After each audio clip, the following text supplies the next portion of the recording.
दुकान 100 दिन चलाया, 99 दिन फायदा रहा, एक दिन नुकसान हुआ। वो नुकसान के दिन कई लोगों को शिकायत तो कर देगा, फायदा जितने दिन हुआ था वो सबको नहीं बताएगा। अरे ना बताओ, नजर लग जाएगी। इनामात को तो तुमने बताया नहीं, खसारे को सबके सामने जिक्र किया।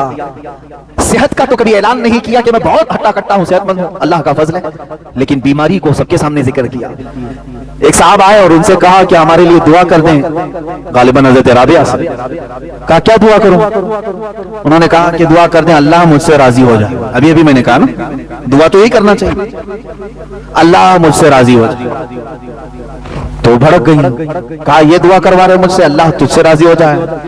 मैं दुआ तो करूंगी, लेकिन पहले ये बता क्या तू भी अल्लाह से राजी है? क्या तू भी अल्लाह से राजी है? तो वो डर गए। उन्होंने कहा कि मां, भला बंदा भी कोई अल्लाह से नाराज होता है? कौन है वो, किसकी मजाल है, किसकी जुर्रत है कि वो अल्लाह से नाराज है? उन्होंने कहा लाखों बंदे हैं।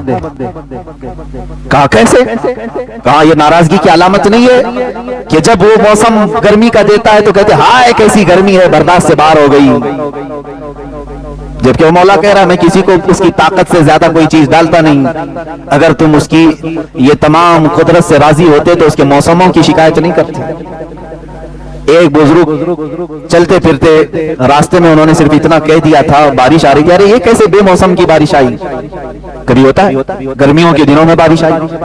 गैब से उन्हें निदा आई, क्या है बंदे, क्या अब तू फैसला करेगा कि बारिश कब होना चाहिए और कब नहीं होना चाहिए? वो इतना रोए कि तकरीबन 40 साल तक उन्होंने अपना चेहरा आसमान की तरफ नहीं किया। हकीकत में मेरे अजीजों, आज अल्लाह की रजा हम चाह तो रहे, लेकिन कभी हमने ये सोचा मैं भी उसके हर चीज से राजी हूं। वो बंदा राजी है जो उसकी दी हुए इनामात पर भी खुश है और उसके दिए हुए मुसीबतों पर भी खुश है।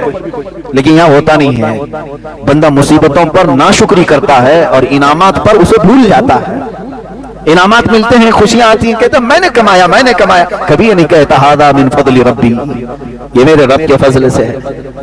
अजीज़ा ने गिरामी, अल्लाह की रजा मांगो, लेकिन खुद को पहले अल्लाह से राजी करो। यानी अपने आप के दिल को भी राजी करो कि जो कुछ भी दुनिया में होगा वो मेरे मौला की मर्जी से होगा। खास तौर पर औरतों में ये नाराजगी अल्लाह तबारक व तआला के मुतालिक बहुत मिलती है।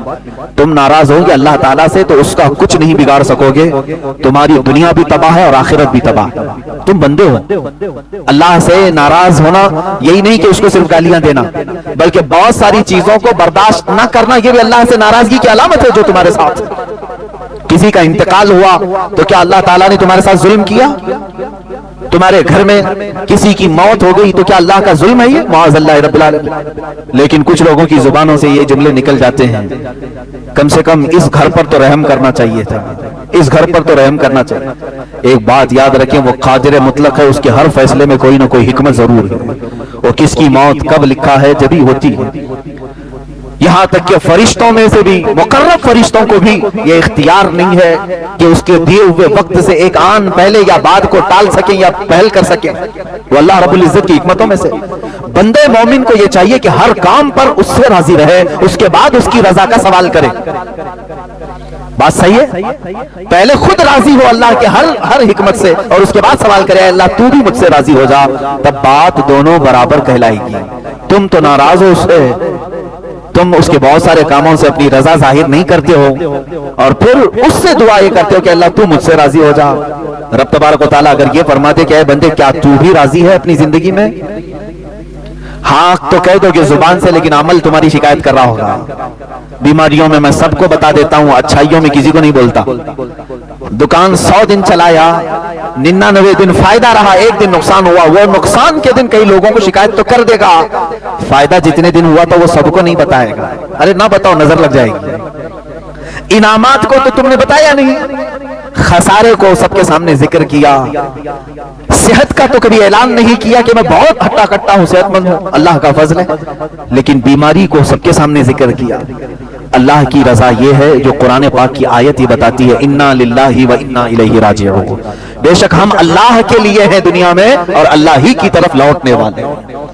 बीमारी उसकी मर्जी से, सेहतमंदी उसकी मर्जी से, दौलत उसकी मर्जी से, गुर्बत उसकी मर्जी से, कुर्सी उसकी मर्जी से मिले। ये तमाम चीजों पर हमारी रजा पहले हो और उसके बाद हम ये सवाल करें ऐ अल्लाह तू भी हमसे राजी हो जा। آگے کی آیت میں نے جو تلاوت کی ہے یہ دوسری بڑی آیت ہے جس میں اللہ تعالیٰ فرماتا ہے اے ایمان والو، ایک بات سمجھ کر کے چلیں، یہ کتنے بڑے فخر کی بات ہے کہ پورا قرآن جو ہے جس میں خطاب جو ہوتا ہے، خطاب کا مطلب ہوتا ہے کسی کو مخاطب کر کے بلانا، اے فلاں آپ آ جاؤ۔ اب بڑا آدمی کوئی کسی کا نام لے کر کے پکارے تو وہ اپنے پکار پر بھی رشک کرتا ہے کہ مجھے فلاں نے میرا نام لے کر کے پکارا۔ میں سمجھتا ہوں مسلمانوں کو اسی بات پر فخر کرنا چاہیے کہ قرآن میں اللہ نے جگہ جگہ پر یا ایھا الذین آمنو، اے ایمان والو، ہمیں نام لے کر کے پکارا ہے۔ پیدا کرنے والا خود ہمیں پکارے تو ہماری قسمت کی بات کیا ہے؟ ایک ہی جگہ پر پورے قرآن میں کافروں کو پکارا گیا، باقی تقریباً یا ایھا الذین کفروا جو ایک جگہ ہے، اس کے علاوہ آپ سینکڑوں جگہ دیکھیں گے جہاں پر اللہ تعالیٰ نے ایمان والوں کو خطاب کیا۔ ظاہر سی بات ہے جس کو اپنی باتیں بتانی ہوتی ہیں اسی کو خطاب بھی کیا جاتا ہے۔ اب رب تعالیٰ آگے فرماتا ہے کونوا قوامین بالقسط، یہ ہمارا موضوع بھی رہا تھا پچھلے ہفتے، انصاف پر خوب قائم ہو جاؤ اللہ کے لیے، انصاف پر خوب قائم ہو جاؤ اللہ کے لیے۔ میرے عزیزو یہ بہت کٹھن مسئلہ ہے۔ انصاف جو ہے ایک ایسے بال کا نام ہے جس پر سارے چل نہیں سکتے، تلوار سے زیادہ تیز دھار، بال سے زیادہ باریک راستے کا نام ہے انصاف، عدالت۔ یہاں پر اپنے اور غیر کے ساتھ برابری کا معاملہ کرنا بہت نازک ہوتا ہے، مالدار اور فقیر کے ساتھ صحیح انصاف کرنا بہت ہی نازک معاملہ ہوتا ہے، اچھے اچھے بہک جاتے ہیں، اچھے اچھے اس میں دھوکہ کھا جاتے ہیں۔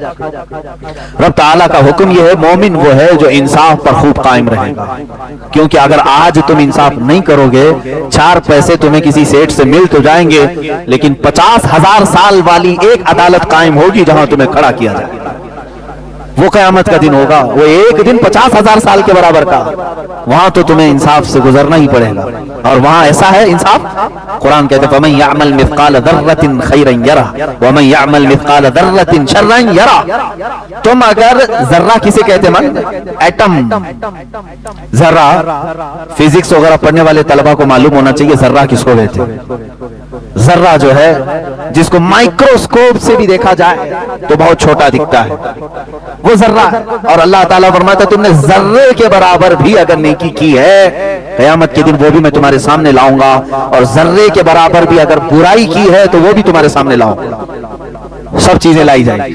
بلکہ سورہ لقمان میں تو اللہ تعالیٰ یوں فرماتا ہے یا بنی انہا ان تک مثقال حبۃ من خردل فتکن فی صخرۃ او فی السماء او فی الارض او فی السماوات او فی الارض یأتی بها اللہ۔ اللہ تعالیٰ فرماتا ہے کہ اگر تم نے رائی کے دانے کے برابر، رائی کا دانہ جانتے ہو نا، رائی کے دانے کے برابر بھی برائی کی، کہاں جا کر کے؟ پہاڑ کی چٹانوں میں اندر داخل ہو کر کے، آسمانوں میں اوپر جا کر کے، یا زمین کی تہ میں جا کر کے اگر گناہ کر کے آئے ہو، یأتی بہ اللہ، رب فرماتا ہے قیامت کے دن اللہ وہ بھی تمہارے سامنے لائے گا، وہ سامنے لائے گا، وہ تمہیں دکھایا جائے گا، وہ انصاف کا دن ہے۔ اسی لیے سورہ فاتحہ کی بھی آیت یہ کہتی ہے مالکی یوم الدین، اللہ کی تعریف میں تیسری آیت یہی ہے کہ وہ قیامت کے دن کا مالک ہے، اور ایسا مالک ہے کہ وہاں کسی نبی کی بھی نہیں، یعنی شروع کا وقت ایسا ہے کہ نبی کی بھی اس وقت کوئی آواز نہیں ہوگی جب تک میرے آقا صلی اللہ تعالی علیہ وسلم کی شفاعت شروع نہیں ہوگی۔ وہ قیامت کا دن جب خدائے قہار غضب پر ہوگا اور بندوں کے سارے اعمال دفتر کے دفتر لائے جا رہے ہوں گے، یاد رکھنا تم اگر انصاف سے ہٹو گے زندگی میں یہ سب چیزیں لائی جائیں گی۔